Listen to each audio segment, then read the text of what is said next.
One of the most famous science experiments on the internet wasn't invented by a scientist at all, but by two guys in Maine messing around in a field with soda and candy. You've probably seen it. Someone drops a handful of mint candies into a bottle of Diet Coke, and seconds later, geyser of soda blasts 20, 30 feet into the air. It looks like magic. It looks like chemistry gone wild. But here's the twist. It's not even a chemical reaction. Nothing new is created. No explosion. No chemistry class fireworks. What you're actually watching is one of the fastest, most oddly beautiful physics demonstrations you'll ever see in your own backyard. So today, we're breaking down how a decades-old party trick turned into a global internet phenomenon. Exactly what happened at a molecular level in those few seconds between the drop and the eruption, how two amateur filmmakers accidentally built a company out of it, and what real university researchers found when they finally put this whole thing under a microscope. The craze begins. The idea of dropping candy into soda to make it fizz up isn't actually new. People have been doing rough versions of this trick since at least the 1980s, when kids figure out that dropping Wint-O-Green Life Savers into soda, often threaded onto a pipe cleaner, so they could be lowered in and pulled out, made the drink foam up dramatically. That version eventually faded out partly because the manufacturer increased the size of Wint-O-Green Life Savers late in the 1990s, and the men stopped fitting to the mouth of a standard soda bottle. The Mentos version we all know today has a much clearer origin story. The first real public demonstration happened in 1999, when a chemistry professor named Lee Merrick, along with a group of students called Marek's Kid Scientists, performed the experiment on The Late Show with David Letterman. A few years later, in March of 2002, a science educator named Steve Spangler brought the demonstration to a Denver, Colorado news station, Coosa TV, as part of a live segment. A bit that famously ended with his co-host Kim Christensen getting drenched in Diet Coke on live television, not once, but 3 separate times, because he kept forgetting to step back. He'd go on to repeat variations of the same demo on television for the next several years, refining the setup each time. But the moment that really lit the fuse happened in 2005 and 2006. Spangler's demonstration started circulating online and gaining traction, right as platforms like YouTube, which had only just launched in 2005, were exploding in popularity. Then, in June of 2006, two friends from Buckfield, Maine, named Fritz Grobe and Stephen Volz, uploaded a video called The Extreme Diet Coke and Mentos Experiments. It featured over 100 2-liter bottles and more than 500 Mentos, all choreographed into a synchronized fountain display, filmed in a single take in a field owned by a friend of theirs. According to Grobe and Volz, they'd spent 6 months experimenting and 3 days setting everything up before they finally pressed record. And remarkably, what made it online was their very first full attempt at the complete sequence. It became one of the first true viral videos of the YouTube era. Grobe and Volz went on to found a company called Eepy Bird, and that one video alone has now been viewed well over 60 million times, with their combined body of Coke and Mentos content pulling in over 150 million views total. They ended up performing live in cities like London, Paris, Las Vegas, and Istanbul, appeared on Letterman, Ellen, and The Today Show, and were even featured on Mythbusters. Their work eventually earned 2 Emmy nominations and 4 Webby Awards, and they were named Go Viral's Internet Game Changer of the Decade. The business behind the craze. What's easy to forget now is that this entire phenomenon started as two friends fooling around, not a marketing campaign. Coca-Cola and Mentos didn't create this trend. They had to catch up to it. Once the video blew up, both companies leaned in.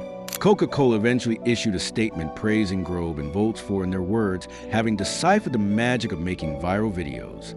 The pair went on to make sponsored content for Coca-Cola, McDonald's, Office Max, and other major brands, essentially building an entire career out of a backyard experiment. It wasn't always smooth. In one of their live television appearances on a show for G4, the crew discovered the bottles had been overfilled right before they went live, forcing Grobe and Volz to frantically pour soda out of every single bottle in the minutes before airtime. On another occasion, during a large-scale performance, they realized that bottlers on the East Coast and West Coast filled their 2-liter bottles to slightly different levels, a half-inch difference that was just enough to throw off their carefully measured choreography. These weren't the kind of details anyone would think to plan for, which says a lot about how much precision actually goes into making a spontaneous eruption look effortless on camera. The craze also kept scaling commercially. In February of 2007, Spangler's company released an official toy called the Geyser Tube, designed after he signed a licensing deal directly with Perfetti Van Mel, the maker of Mentos, to make the eruptions safer and more consistent for the public to try at home. And the stunts kept getting bigger. In October 2010, Mentos' parent company organized an event in Manila, Philippines, where 2,865 Mentos and soda geysers were set off simultaneously, setting a Guinness World Record. That record didn't last forever. In November 2014, an even bigger event in Leon, Mexico, organized alongside the candy brand Chupa Chups, set off 4,334 geysers at once, smashing the previous mark. What everyone got wrong. Before we get into the real science, let's clear up the myths, because there are two big ones that have followed this experiment around for decades. The first is that swallowing Mentos right after drinking soda could make your stomach explode. It's a story that scared plenty of kids at the dinner table. The truth is, it's not dangerous. Most of the carbonation in soda escapes naturally as you drink it, and by the time it's in your stomach, the pressure and conditions needed to trigger the same explosive reaction just aren't there. Mythbusters actually tested this directly on their show in 2006 and confirmed your stomach isn't at real risk. Though, to be clear, that doesn't mean it's a good idea to try it yourself. The second myth is bigger, and it's the one that fooled scientists for years too, the idea that this is a chemical reaction. It looks explosive enough to be one, but it isn't. Nothing new is being created when Mentos hits Diet Coke. No new chemical compound forms, and nothing burns or combusts. What you're actually watching is a purely physical reaction, one of the fastest, most visually dramatic demonstrations of a physics principle called nucleation that you'll ever see outside a laboratory. There was actually a real scientific dispute over this. When Mythbusters first tackled the experiment in 2006, their team suggested the reaction was helped along by gum arabic and gelatin in the Mentos coating reacting with caffeine, potassium benzoate, and aspartame in the Coke.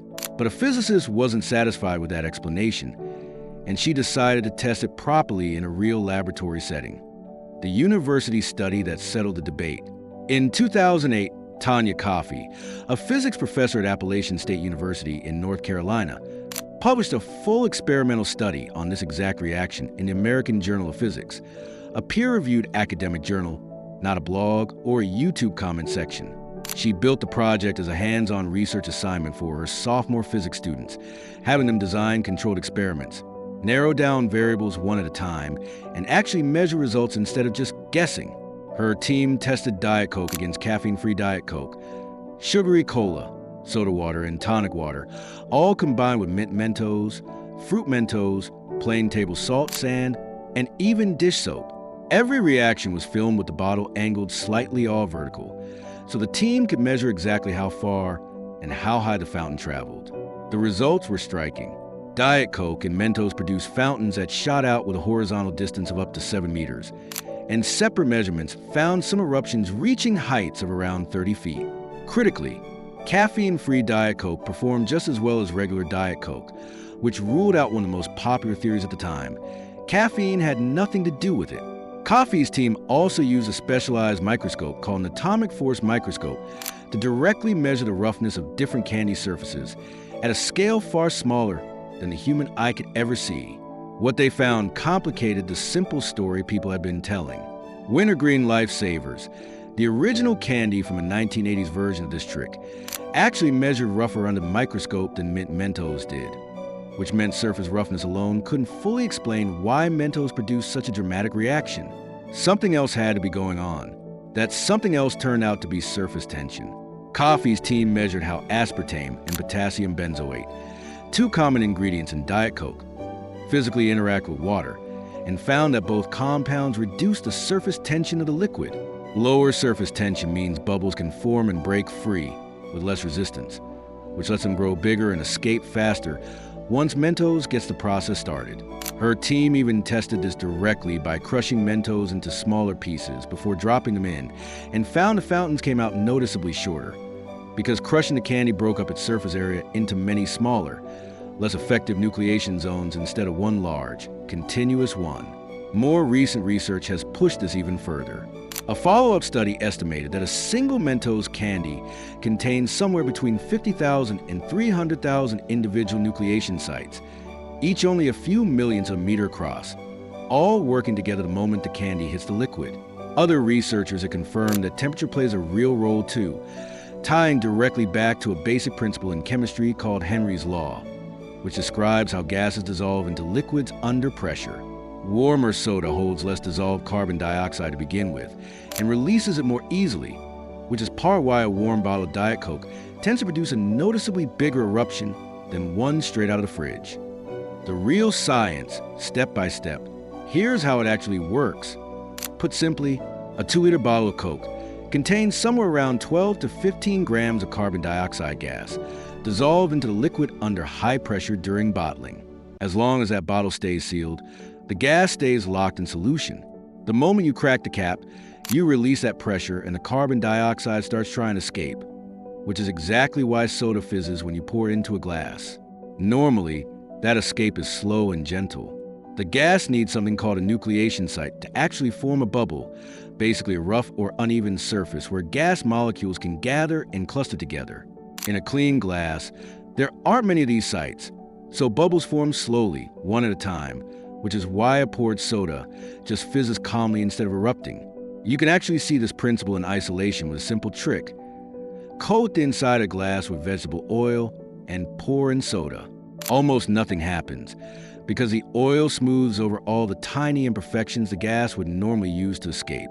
Sprinkle in some plain granulated sugar, and suddenly you get a burst of fizzing, because you just added thousands of new nucleation sites. Now here's where Mentos come in. Under a microscope, a Mentos candy isn't smooth at all. It's covered in thousands of tiny pits, bumps, and craters, almost like a miniature moon surface. Because Mentos are also dense enough to sink straight to the bottom of the bottle, this bubble formation happens through the entire depth of the liquid, not just at the surface. Scientists have measured how dramatically this speeds things up. The energy needed to trigger bubble formation with Mentos in the mix drops to roughly 25 kilojoules per mole. That drop is why what would normally take minutes happens in about 5 to 10 seconds instead. All those bubbles form so fast that the foam has nowhere to go but straight up and out of the bottle opening. And that's your geyser.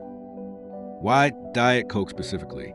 If you ever wonder why nearly every viral version of this experiment uses Diet Coke instead of regular Coke, we've already got most of the answer from coffee's research, the aspartame and potassium benzoate lowering surface tension. But there's more. Regular Coke is also thicker and more viscous because of its sugar, and that thickness can slow down how quickly bubbles can form and rise, which tend to produce a shorter, weaker fountain. Diet Coke, without that sugar, is thinner and lets bubbles move more freely. Later research out of Spring Arbor University tested this even further, isolating specific compounds found in carbonated drinks, aspartame, benzoate, citric acid, and 2 flavor compounds called linalool and citral, and found that increasing the concentration of any of these could boost fountain height by up to 6 times. Their broader testing across different drinks found a clear pattern.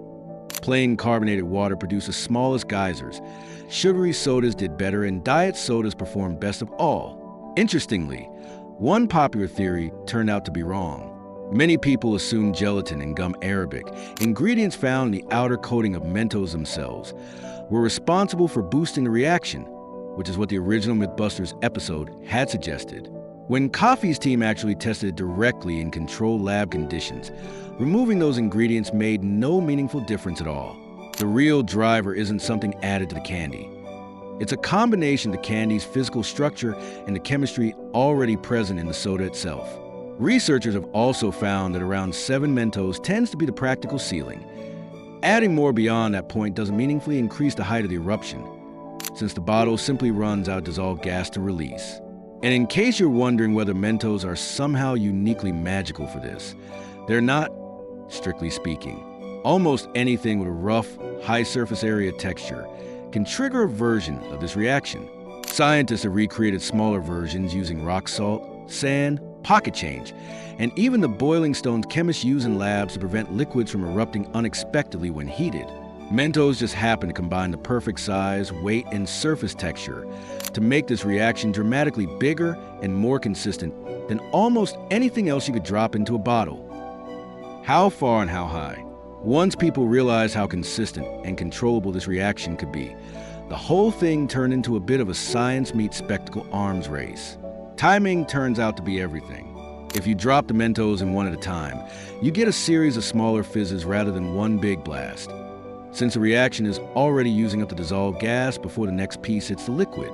Dropping several Mentos simultaneously means they're all triggering nucleation at the exact same moment, which is what produces that single, dramatic, rocket-like burst rather than a weak trickle. That's exactly why Spangler's geyser tube apparatus mattered so much.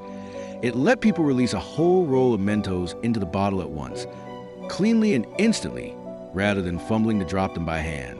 At its most extreme, this experiment has produced fountains reported to reach roughly 10 meters in height, somewhere around 3 stories tall, all from a single 2-liter bottle.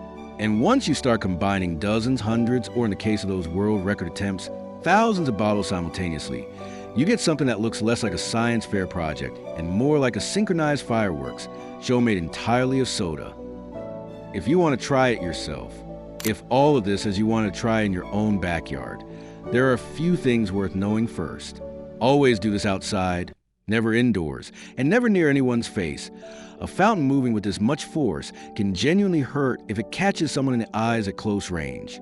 Room temperature or slightly warm soda will give you a noticeably bigger reaction than a cold bottle straight from the fridge, thanks to that same temperature effect researchers documented. And if you want the biggest possible eruption from a single bottle, drop several Mentos in at the exact same time rather than one by one. A rolled up piece of paper or a simple tube works well for this, since fumbling mints in by hand one at a time wastes a lot of reaction before it can build up any real pressure.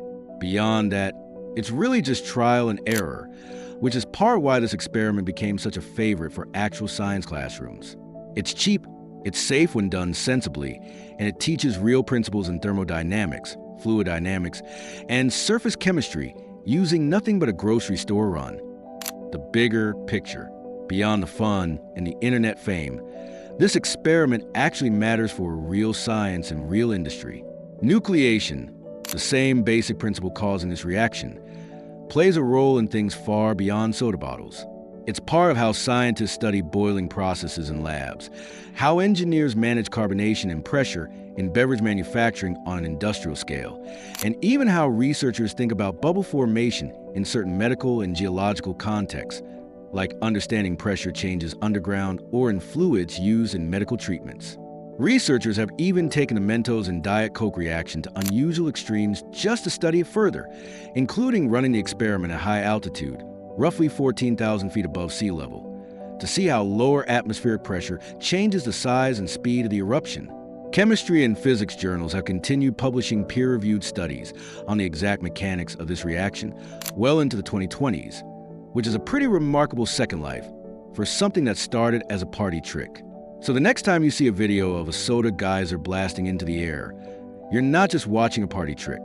You're watching a genuinely elegant demonstration of pressure, surface chemistry, and bubble physics, one that happened to be simple enough, visual enough, and just chaotic enough to turn 2 guys in a main field into internet legends, a physics classroom into a peer-reviewed research lab, and a mint candy into one of the most famous science experiments of the last 20 years.